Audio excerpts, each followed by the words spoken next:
Alright, here we go. It's time to look into the third book in the Lightbringer pentology. I think it is, because I think there's 5 books. So it's a pentology, but yep. So third book is Lightbringer. It was published in August 2014 by Orbit for the first time. And it has since then been nominated for a David Gemmell Legend Award for Best Fantasy Novel in 2015. And it was nominated for the Goodreads Choice Award for Fantasy in 2014. As of the 13th of October 2022, which is as of recording this, it stands at about 4.5 out of 5 on Goodreads with 2,500 reviews, so it's pretty good. It's doing really well. Of course, it is written by Brent Weeks, so of course it's doing good, but let's talk a little bit about the cover. I'm gonna segment these into the same one when we're talking about continuation of a series. So, the cover is pretty bland, but it fits in with the guy in a hood in the background shadowy thing that Brent Weeks got going for his books. So, I wouldn't exactly say it's good, but it fits aesthetically in with all the other books except for the first one. The first one did get re-released with a cover that matches. You can actually see it here on the back right there and see how it fits in. So in that regards, I think it's really good, and of course, it's very much color, there's some eye catch in it, but I don't know, maybe it's me. I think it's a little boring, but it is the third book, so does the cover actually matter? Probably not.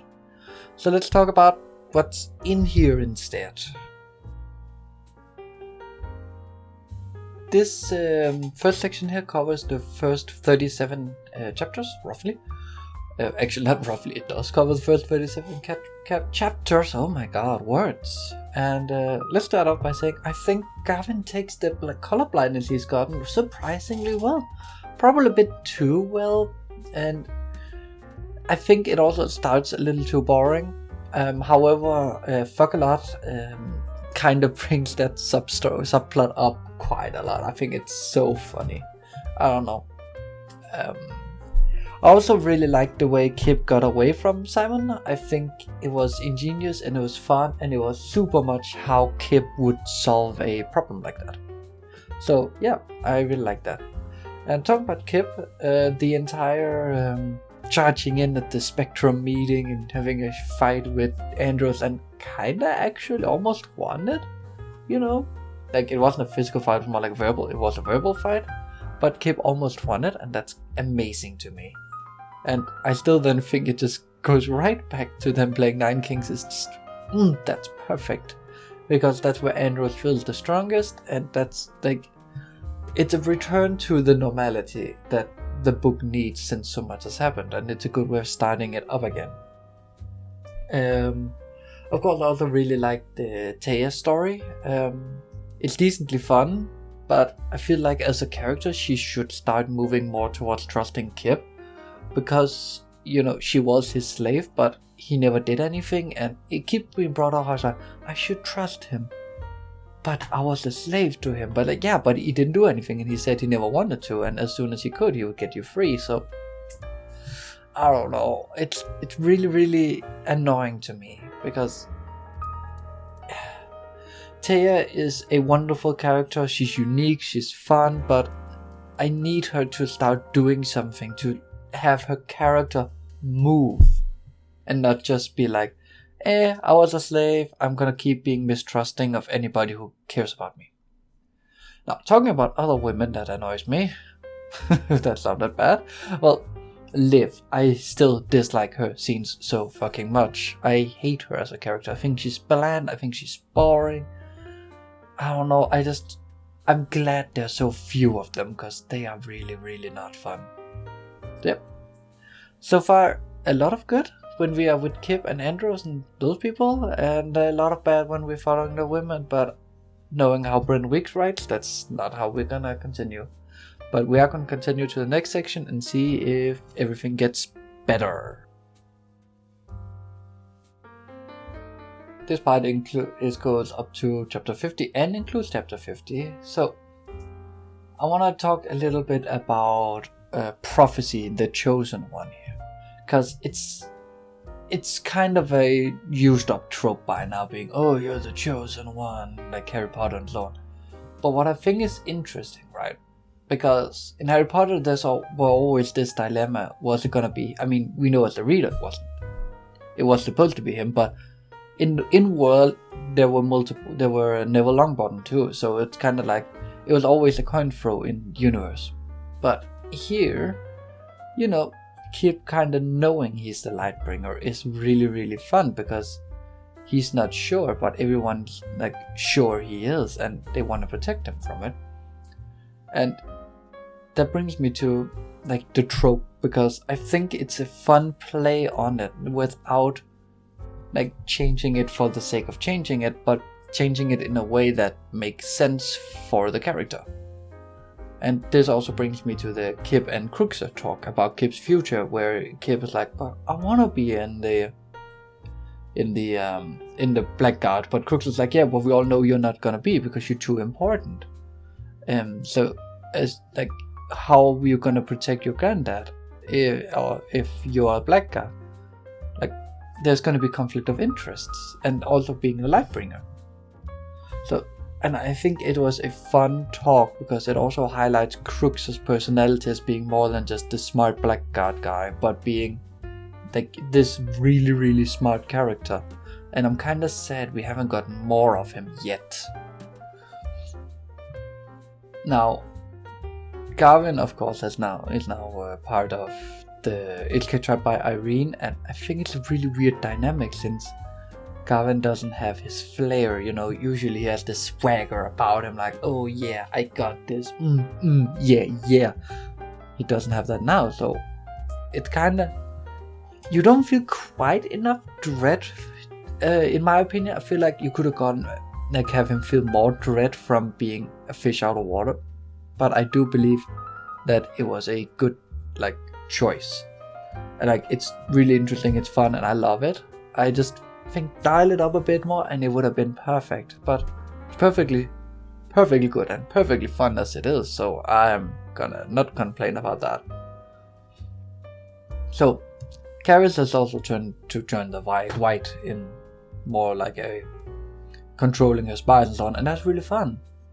And it's also really interesting to see how much information the White is gathering behind the spectrum and how it works. But really, right now, not much is happening, but I like it. And Taya does actually have something going on, like now her being a light splitter, which, you could kind of imagine, because she's working with Peril, so of course she can work with all the other lights, but it's good. I love it. It adds to her character. I still think she needs to start showing some more trust to people before I really like her, but hey, we're getting there. Small steps. Character development, character growth, learning something. Her story gets more interesting. So far I would say section 2 really, it didn't exponentially ramp up, but it did definitely step up from section 1. So yeah, we're doing good. Let's get to the next one. Alright, let's continue up to chapter 70. So let's start out by talking about the Tremble Fist, Iron Fist sparring match the Blackguard are seeing, because first and foremost, wow, so fun. A thing Brent Weeks does that's kind of interesting compared to other authors is he doesn't, even in a sparring match like this, go into, and then he moves his feet, like turns it around to open up his hip more. He doesn't go into the nitty gritty details. And it might be a mixture of maybe Brent Weeks isn't trained in martial arts or knows someone who can help him with it, or maybe he just doesn't care about that. And it's not a bad thing, it's just an interesting stylistic choice, because you can go two ways. You can describe everything in detail, like how it goes, wah, sha, poof, or you can do like an overall general view of how the fight is going back and forth.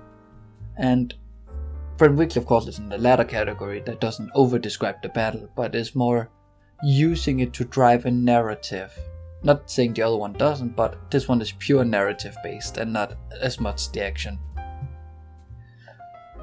And it works really well with how how Brent writes, or Weeks writes. So I will not complain about it. I just think it's a stylistic choice and it's interesting to think about.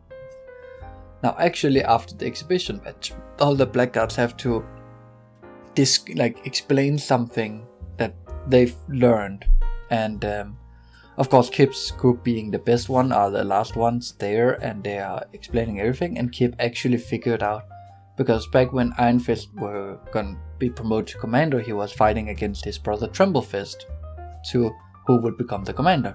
And Kip guessed from this match how the old one went, with how Tremble Fist let Iron Fist win, because he knew that even though Tremble Fist is technically speaking a better fighter, Iron Fist is a better leader.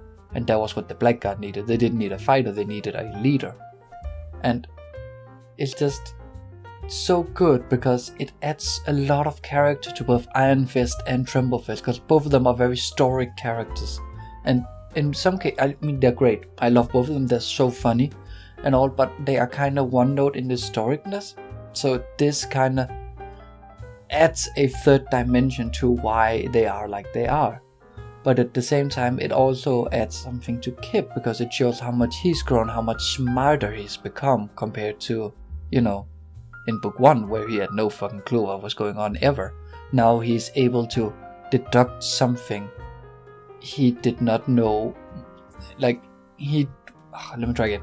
He's able to deduct what happened at a place he was never even born at before, he wasn't born, before he wasn't there, by watching something else, just by seeing the little details, and it shows great character growth. Because the way Kip figures out is because Tremble Fist suddenly smiles and looks happy, and that's because he doesn't have to hold back and he can just be himself.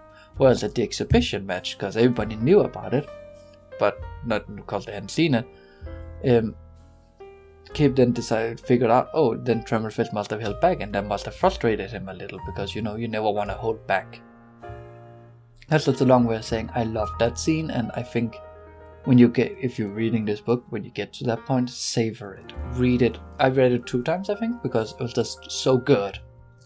Now, I talked about how I hated Liv's parts, but actually in this section here, a part with her that I did like, and that's because of her dad Corvan.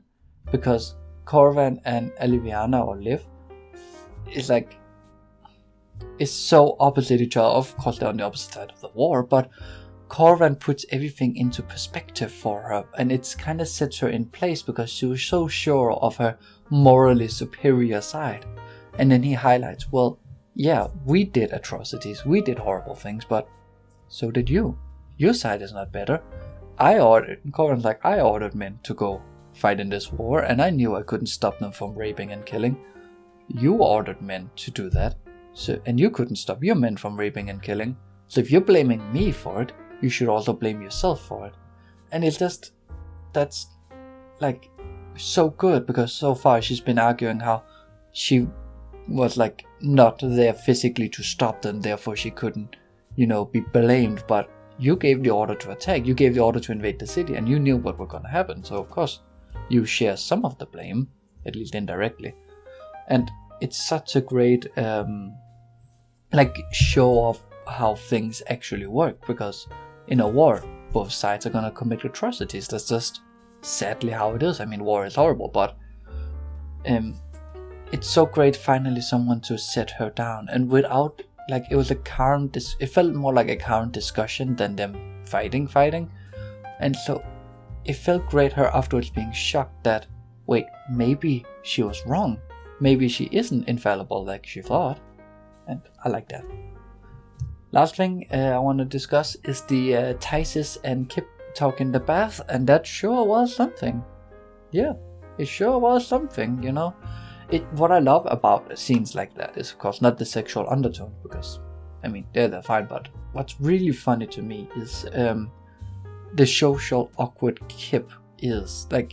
Kip is so socially awkward, and it makes it such a joy to read, and I can only have people explain it. Well, I can't actually explain, that's what I want to say. I cannot explain how much you should read that and also savor that moment, because it's so funny, because it's just Kip looking away from her eyes. So he of course does the natural thing, which is looking down, but then he stares right at her boobs. And then he stares, because then he starts to think, because Kip thinks a lot. As we know, a lot of things go on in his mind. But the thing is, by thinking, he stops and it looks like he's just staring down at her boobs. And then he starts thinking, oh shit, it looks like I'm staring at her boobs. And then he thinks about what she might think about that and how that looks, instead of looking away. And then when he finally looks away, he looks up and then realizes, yeah, too late.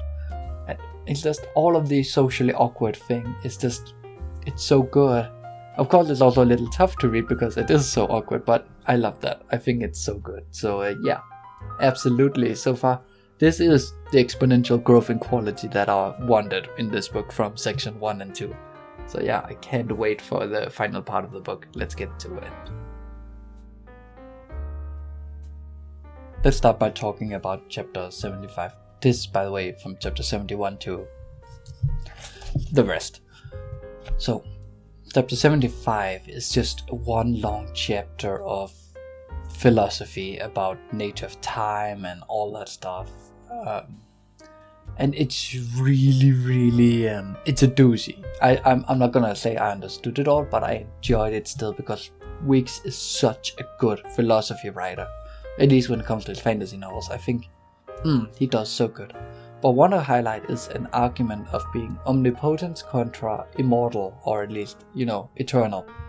Because in this book, this guy keeps talking about, I cannot remember his name right now, is eternal, but he's not omnipotent because he can only be at one place and time at a time once. So it's like, because he makes an argument, I spent 2 weeks making this at this island, and it's like, why would you care? You're immortal, you're eternal. But then Kip realizes, wait, it's because he did that at this time in history, so he can't go back to this time in history because he's already there. So by making that thing, I think it was like the cape, he worries that the 2 weeks he spent making that is it was a wrong time in history, and he missed something very, very important. I don't know, I think it's just so good. And mostly I loved how it showed that,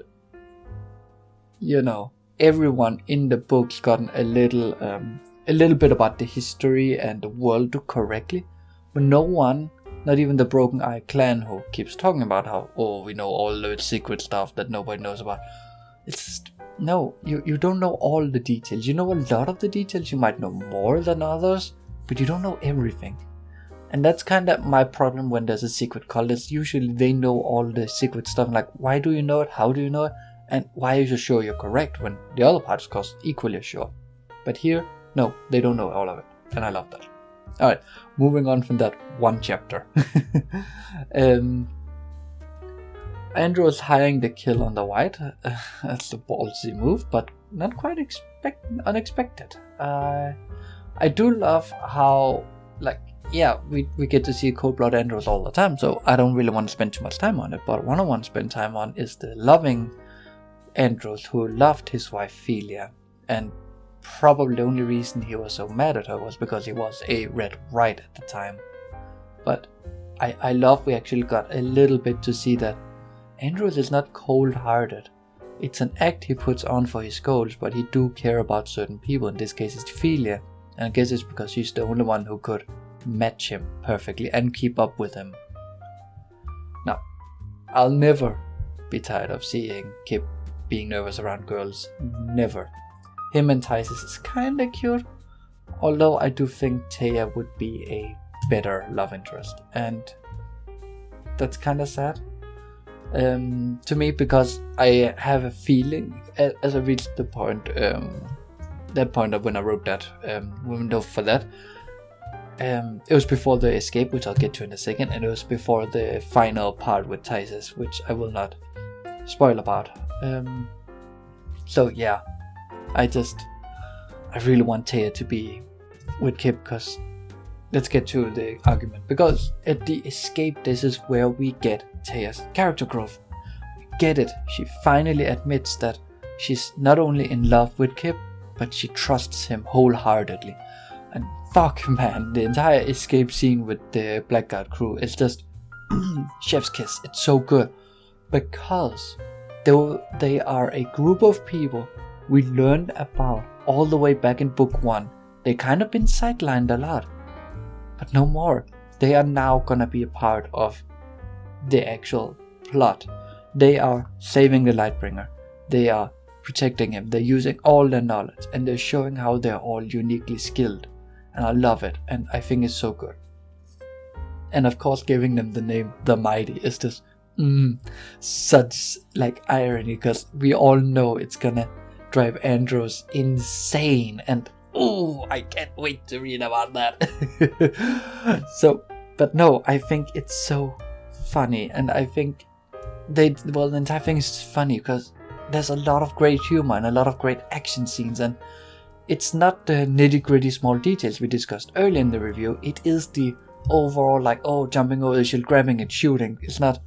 There's not more detail than that, but the entire flow of everything is so good. And of course, Kip being Kip, there's a lot of thinking going on, and also the being able to go back in time thing is just, now we're skipping it, but we skip it in an awkward way. So it's like Kip, where right after he went back in time, but he can't remember what he saw, but he doesn't know what happened when he was gone. So I don't know, I actually felt that was really well done, and it's really hard to describe, but there were a lot of moments where, like, we should know what's going on. We can feel a small 4-minute time skip has happened, but we have no clue what happened those 4 minutes, because Kip has no clue. But Kip doesn't remember what happened in the 4 minutes for him, so we don't know either. And it's so good. Final thing I want to discuss before we conclude this review: is Grimrudy now a good guy? And what are the plans of the Order? They are, and I think I dislike this for now, but I think I need like more explanation in the next book, because I don't like how they are assassins for hire, and on the other hand they are here to help the Lightbringer Kip. Because what if someone hired them to kill Kip? Would they do that, or what would they do? And of course, Iron Fist, Grimwoody being members of it is a huge shock to me. Also, Grimwoody being in family with Iron Fist is like, wait, what? I actually don't know if we are told that, but I didn't remember when I read it. So yeah, so I'm kind of torn on the Order, because I don't know what they're actually doing. It feels like they did a 180 in the epilogue, but we'll see. We'll see in the next book. There are 2 more books, so yeah, let's get to the conclusion of this review. Big magical question: should you read this book? Yes, you should. There's really not much more to do. Thank you for watching. Please leave a like, comment, and subscribe. Okay, really, let's talk about it. Brent Weeks is a very, very skilled author. Like, it's insanely how good he is. And he keeps it up. He keeps up the high level with The Broken Eye. It does not drop in quality. It starts out, as any book in a series does, a little weaker, but that's because you, like me, you had a break and then you remember all the good parts of the second one, or you just finished the previous book, and that's so good because the ending is usually the best part, because that's where you wrap up the story. Now, of course, the beginning's always gonna feel a little weak, but it picks up like steadily through the first half, and then the second half just goes smash. Like, that's when the story is just so good, and it still leaves a lot of questions. There are also things I dislike, like the Order being this weird, like almost doing a 180 thing in the middle of it. Also, I think Taya's character arc should have been like a bit more earlier in the book in a different way, maybe. I like how it ends with Kip and her, but I think the trust part should have come earlier, but I don't know, it's difficult to say, because it was done well for what it was done. It's just my personal preference.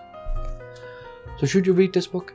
Yes, you should not stop reading the series just after the second book. The third book is definitely worth reading. And if you're considering if you should read the first and second book, I have done reviews on them, so they'll be down description place somewhere down there. There'll be links for them. Also, I can answer right now. Yes, you should read them. But yeah, that's it. There has been hints throughout the video in the corner for the next book. Leave a comment if you guess what book it is based on the hints, and I'll see you all in the next review.